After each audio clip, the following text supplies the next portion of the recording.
Hello, everyone, and welcome back to WordCamp Santa Clarita.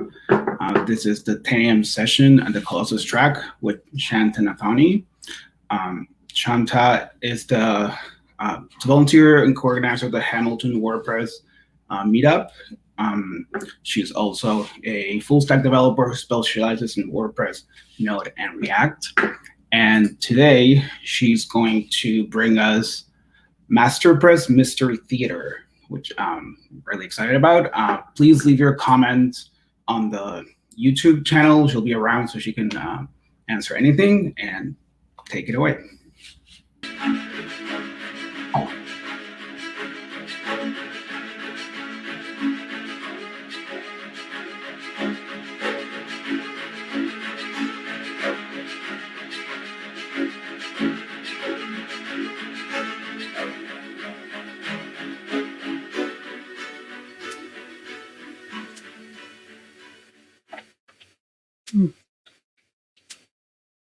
Good evening, friends, and welcome to MasterPress Mystery Theater.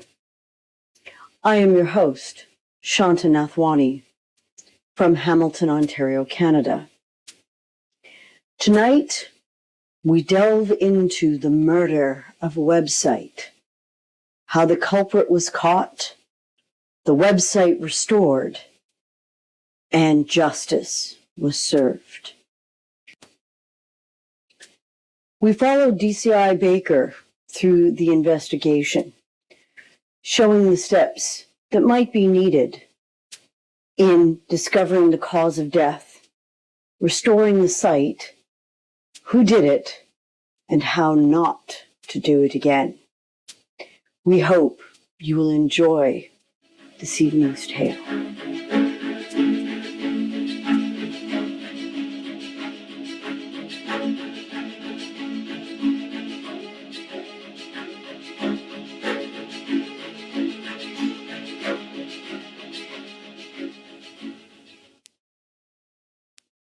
DCI Baker here.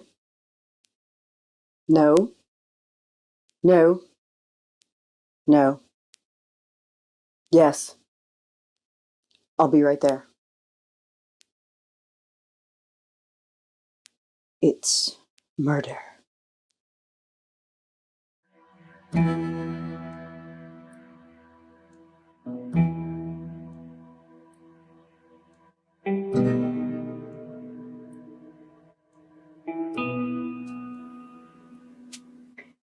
We have what appears to be a white screen of death.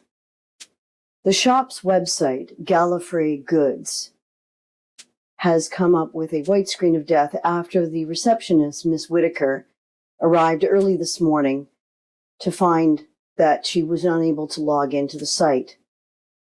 She came in earlier than usual because they had a number of responses to their fundraiser for their product, Capital P Dang It, that was raising money for the local church at the local's fete. She was quite distraught, as one can imagine, but we asked her if she was able to see anything like spinning or loading or any sort of error codes, but unfortunately there was nothing. We've sent her home in the meantime, but we expect that we will be questioning this witness further at a later time. We are going to try and gain access to the site via the server, FTP access, and of course, having administrator level access to the WordPress site itself will be extremely helpful to us in this investigation. We will be contacting our tech team and our team lead, Sylvester, who will hopefully be able to put this onto a staging site so that we don't disrupt any further items. But of course, our priority at this time is to make sure that the site is back up and running. Once we've done that, we can start our forensics and see where this might have gone wrong. Our first area that we are going to look at is, of course, the administrators. They are our usual suspects in such cases, since they have the ability to do things like update plugins, or update core, or install things that they maybe shouldn't be. Again, this is not exclusive to these people, but they are usually the ones that we will look at first. So we will get a list of people who had access to the site at an administrator level and see where we go from there.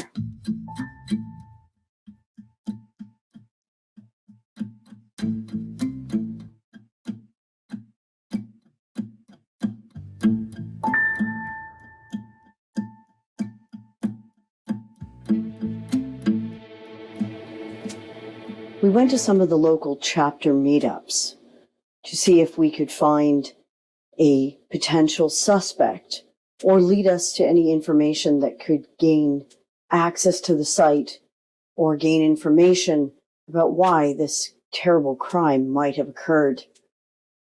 Many of these meetups are run by volunteers and usually meet monthly or on some kind of regular schedule, and sometimes have talks or can help other members of the community.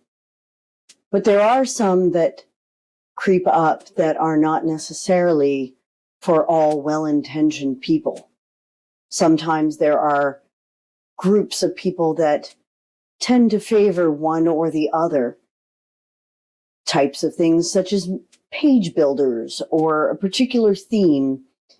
And these tend to sway people in the wrong direction, not because that they are bad people, but because of their strong beliefs in those particular systems. These meetup groups are a wonderful resource and not only may help us in this case, but also in future cases.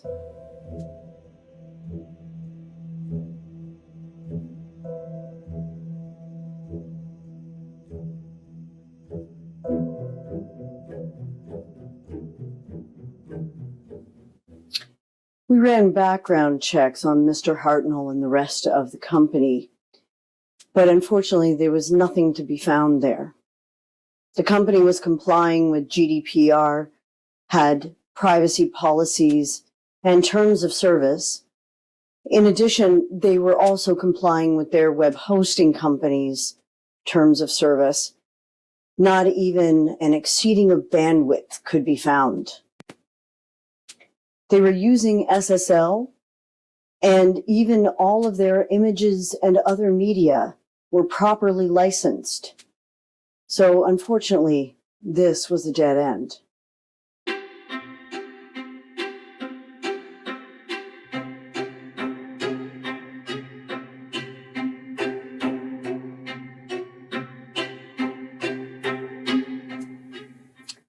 Dr. Margaret Blaine, the pathologist, puts the time of death at approximately 4:16 p.m.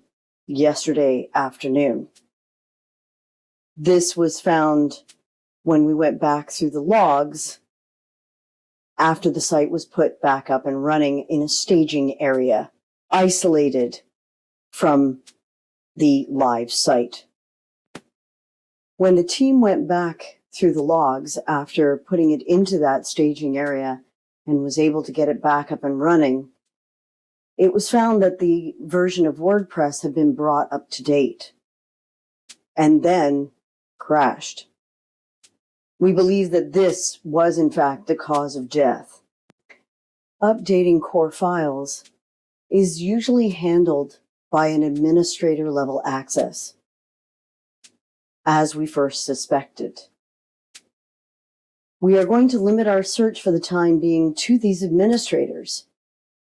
But unfortunately, everyone that it was registered on the site from the company was registered as an administrator. So right now, they are all suspects.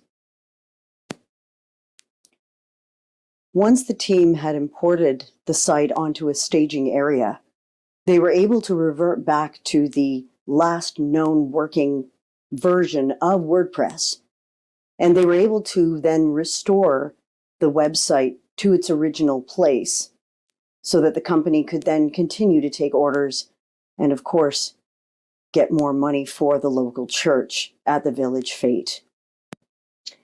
Now that the urgency is off, we can now focus our efforts on locating the person who may have been responsible for updating this website.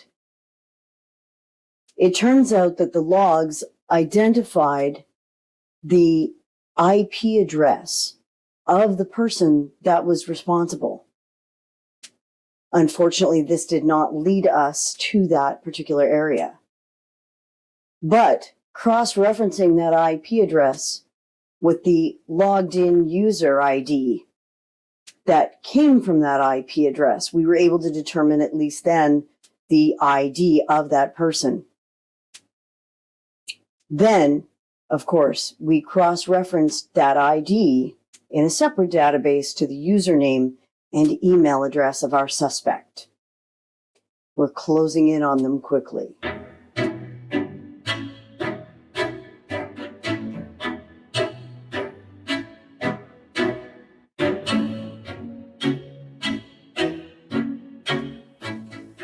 This was not a case of intentional murder. This was an accident. We questioned the suspect, Reverend Capaldi, who was also the choir master, who had been logging in an attempt to assist the company because of the funds that were being raised. He, knowing that the website and the WordPress version was out of date, decided to do the good Christian thing and update that website. However, he was not aware that the company was working with the external consultant to rectify these issues. Going forward, the company has prioritized working with their consultants, Tenant Designs, to ensure that the WordPress website is brought up to a more current version. In addition, they will be reviewing the access levels of all of the people that they have registered on their website, including Reverend Capaldi. Volunteers and people such as Reverend Capaldi, who may not understand the full extent of their actions, should not necessarily have administrator access, perhaps editor level or creator level. But administrator level should be reserved to a very few number of people and should only be given to those who know the better of what they are doing. The site was returned to operation within 3 hours of downtime, and within 24 hours, the case was closed. This was not a case of perfect murder with an icicle.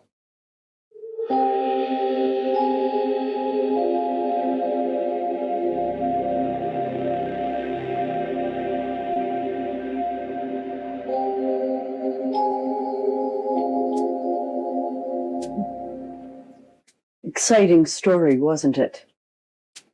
Now that the case is solved, we need to share our findings. We need to contribute in other ways. This can be done by giving a talk just like this one, or close to it, of course. Either at a WordCamp or perhaps even at a local meetup. Share your stories, share your knowledge.